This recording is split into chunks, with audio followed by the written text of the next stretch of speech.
The Supreme Court has ended affirmative action. Universities can no longer accept or deny college applications based on race. But there's a loophole, and we'll have more on that in a few minutes. Affirmative action started in the 70s. The idea, good intentioned, make it easier for minorities to get accepted into good schools. But while it got easier for blacks and Latinos, it became harder for Asians and whites. At Harvard, a black applicant, the cream of the crop, had 56% chance to get accepted, while whites and Asians with the same qualifications had just about a 15% chance. A black applicant who's at the bottom half of his chart had a higher chance to get in than a top Asian or white student.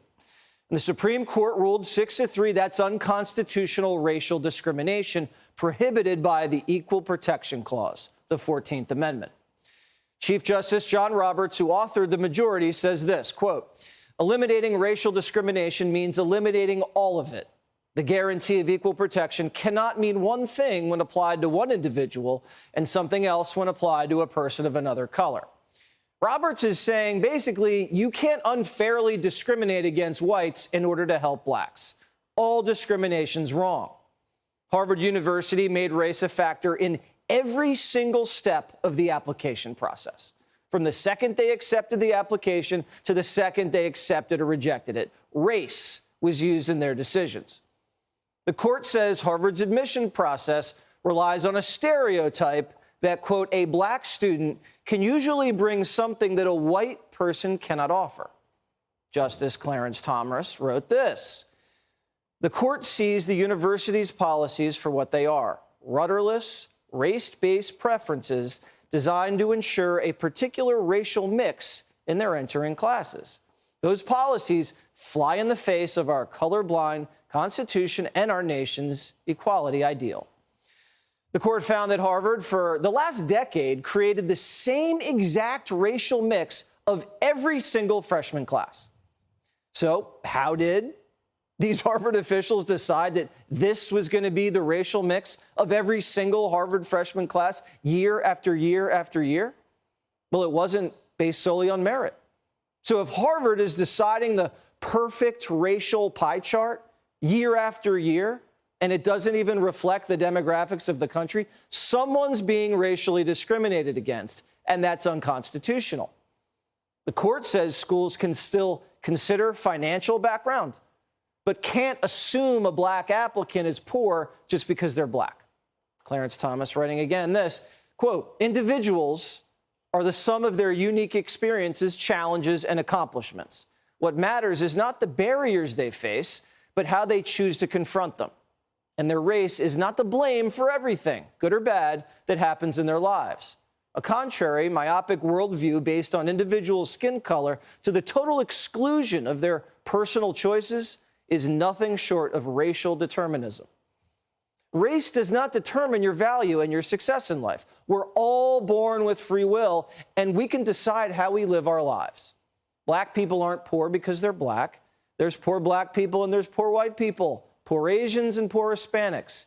It's not the job of the judicial system to slow certain people down and speed others up. Some people are born with fathers who went to Harvard. Some people are born on third base. And some people are born with nothing and work their tail off and become billionaires. An administrator in Cambridge, Massachusetts isn't God. And the country agrees. Around 70% of the country says race should not be a factor in college admissions. But if you turn the channel, it was Armageddon. Is this leading to no women in colleges soon? Who knows? We will begin to see a kind of segregated higher education landscape. This is tantamount to sticking a dagger in our back. The group that has been most successful in accessing diversity initiatives are white women. And President Joe Biden agrees. President Biden, the Congressional Black Caucus said the Supreme Court has thrown into question its own legitimacy. Is this a rogue court? This is not a normal court. You said this court is not normal. What did you mean? What I meant by that is it's done more to unravel basic rights and basic decisions than any court in recent history. Thank you. Don't go anywhere. It's a very exciting day around here. We'll have reaction. I don't know where the president left, but that's what he does.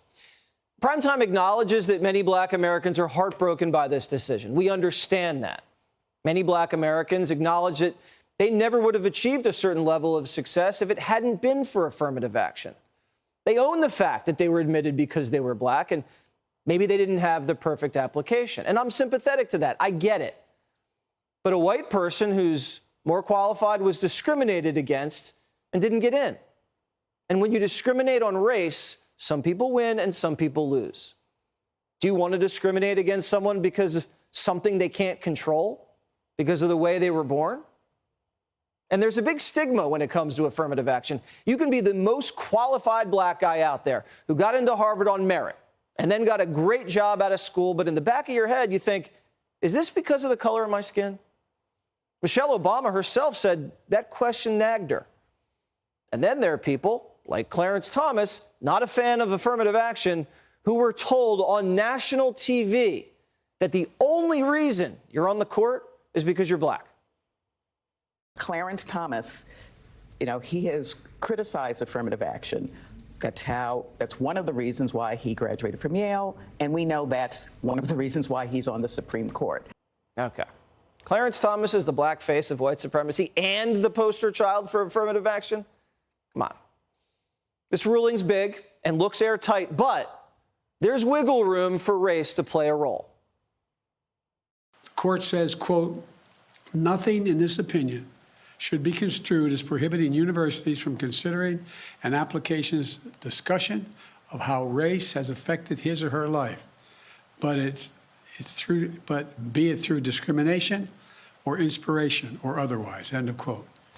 So the schools can't put in writing that they discriminate based on race, but if an applicant writes their college essay about their experience as a black American or their experience being discriminated because of race, that'll probably help their chances, in all honesty.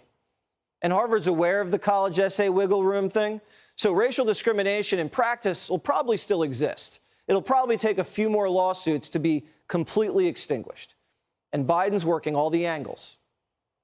Today, I'm directing the Department of Education to analyze what practices help build a more inclusive and diverse student bodies and what practices hold that back.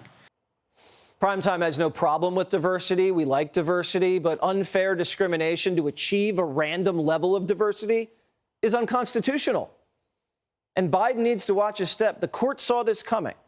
Chief Justice Roberts writes, quote, universities may not simply establish through application essays or other means the regime we hold unlawful today.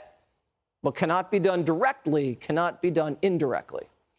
So the affirmative action battle isn't over, and the courts are watching for unconstitutional workarounds. Politically, the last major Supreme Court decision on abortion helped the Democrats in the midterms.